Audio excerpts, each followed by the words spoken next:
La Crosse, Wisconsin is a great place to live, work, and play. The City Vision 2020 podcast, we started this thing off back in January of 2020, and we're already at December of 2020. My first guest in this podcast was Mayor Tim Kabat, and my final guest in this podcast for City Vision 2020 is Mayor Kabat. Mayor, this year was kind of a cluster, if you will. What a challenge, right? What a challenge for all of us. I'm amazed now looking back, January of 2020.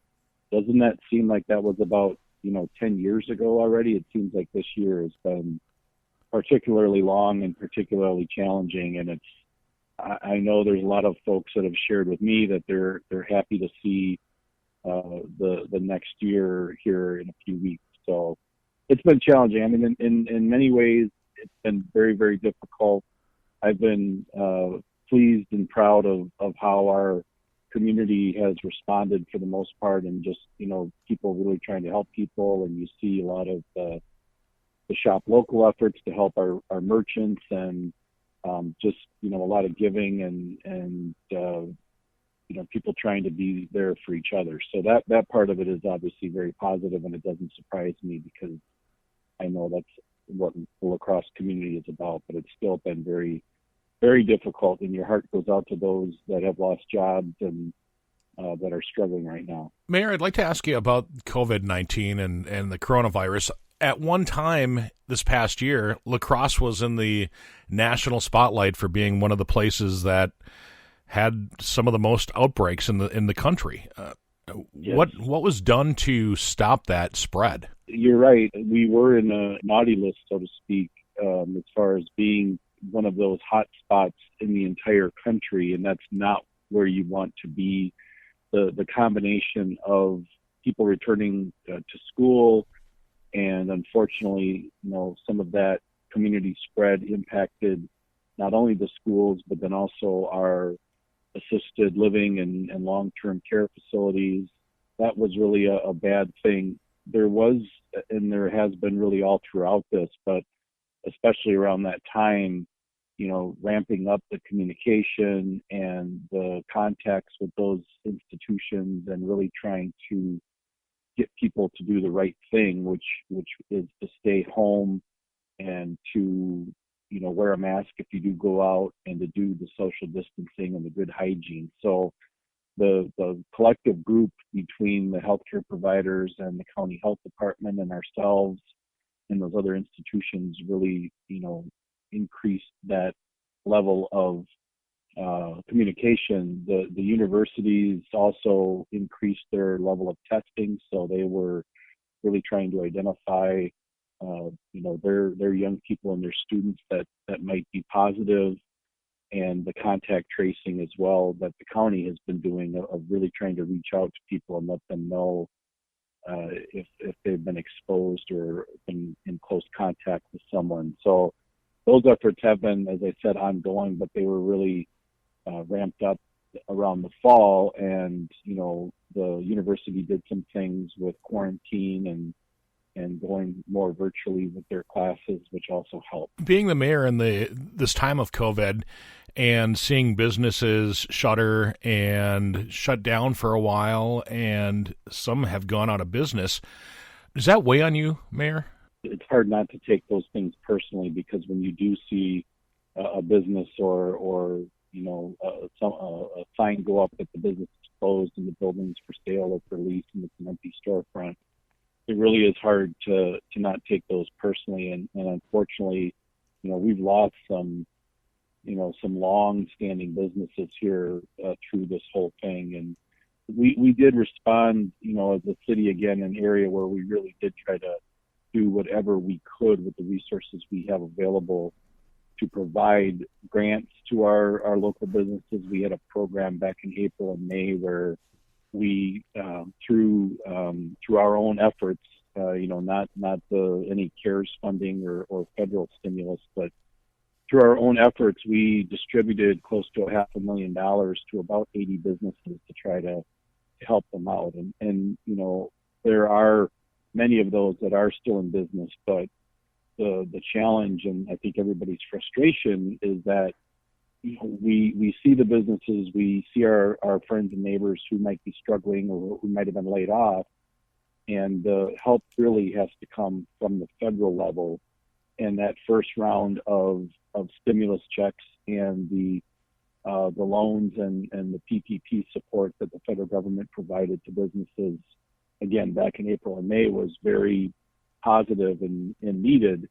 It's just unfortunate that was it. There wasn't anything, or there hasn't been anything else since. And that's really where we needed it throughout the summer and fall, and then now into winter, to think that people can survive on, a $1,200 support, back in April and make that last or stretch that out through the whole year is, that's just, it's not possible. And the same goes for the business support. So we've been working hard to not only try to support our local businesses, but also to reach out to our federal and state partners to encourage them to do more. And we're still hopeful that maybe there'll be something done here, in the next month or so that can help people.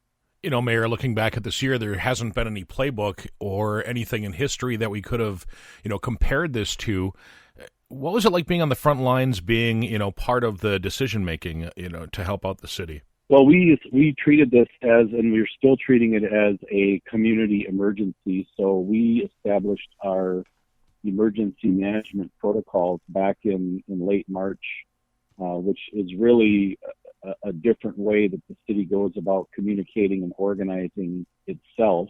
So as an organization, being able to respond to not only to continue to provide our services. So we've, spent the year still doing all of the essential things, providing safe drinking water and taking care of people's waste and garbage and recycling and having our public safety be a priority in emergency response. And, we're still fixing streets and utilities and doing those things. So we modified somewhat the approach and how we communicated within the departments, which I think has been very positive, because I don't believe our residents have really missed a beat in how we have provided those services. And then the other part of that was the partnering and the work with those groups that I'd mentioned earlier, the healthcare providers, our county health department, our businesses, to really try to encourage and support them in slowing the spread of COVID-19. And in some cases, it's been positive and successful. In other cases, as you had mentioned earlier, when we were, number one in the country hotspot, and we still continue to have high case numbers, that has not gone as well. So, that coupled with trying to provide grants to businesses to keep them going and partnering with our nonprofits to provide rent assistance and trying to prevent evictions. It has been, there's been challenges almost on every front, and we have, I think, responded pretty well, but it'll be interesting to see, to take a step back a year or two from now and really analyze what worked and what didn't, and to do that to prepare for the next, community emergency that might come along. Mayor, as we have this last conversation for the 2020 Vision podcast, I wanted to bring up some of the nice things and some of the good things that the city has done, like the fixing up of a lot of the roads. There's a lot of stuff that happened at the different parks. There's been, the movement downtown with the lacrosse center. I mean, there's a lot of great things that happened this year as well. Yeah, I think we have, all in all considered, we've still maintained those services. I mean, we did, yes, have to close libraries, and we closed parks and beaches and our swimming pools and some of those things, which were a disappointment to our residents. But we also expanded and added more miles of trails this year. So people had the opportunity to get out into more areas of the city on our trail network, which I think was really phenomenal. And like you had mentioned, our very significant renovation and expansion of the lacrosse center downtown is moving forward. It's going to be just a beautiful addition to the skyline, and the connection to the park and the river is spectacular. People are very excited to see that. And I think the other projects and efforts, we're working on just, again, taking care of city business. We'll be breaking ground on a new fire station on the north side early next year. The road work and trying to just do the things that people expect, with their hard-earned dollars and the property taxes that they pay. Trying to meet those expectations has been, I think, all things considered, we've done a good job this year. Do you have a takeaway or a good memory, a good thought about 2020?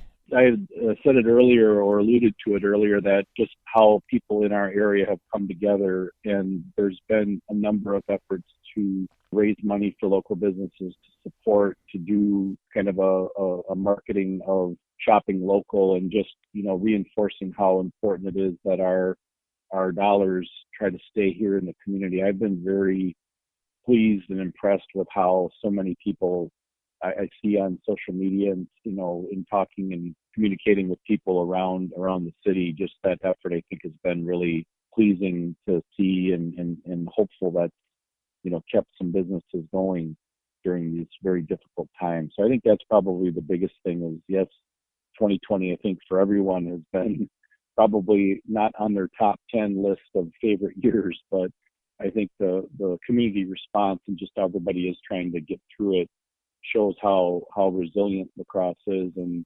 we all look forward to brighter days ahead for sure. When we started these podcasts, we're talking about looking at 2020 as a great year. What did you want to get accomplished this year that didn't happen? Good question. There's probably a few of the projects that just took longer. They were delayed a little bit because of the need to respond to COVID. I think about the River Point district, that although it's still moving forward, I think that was delayed a little bit because of COVID. The public market study is getting finished. We had hoped to have that done earlier in the year, and that got delayed. So I think there's a few of those community type projects that, again, will be exciting for people to see once the plans are done and then the actual work begins, that got delayed because of COVID.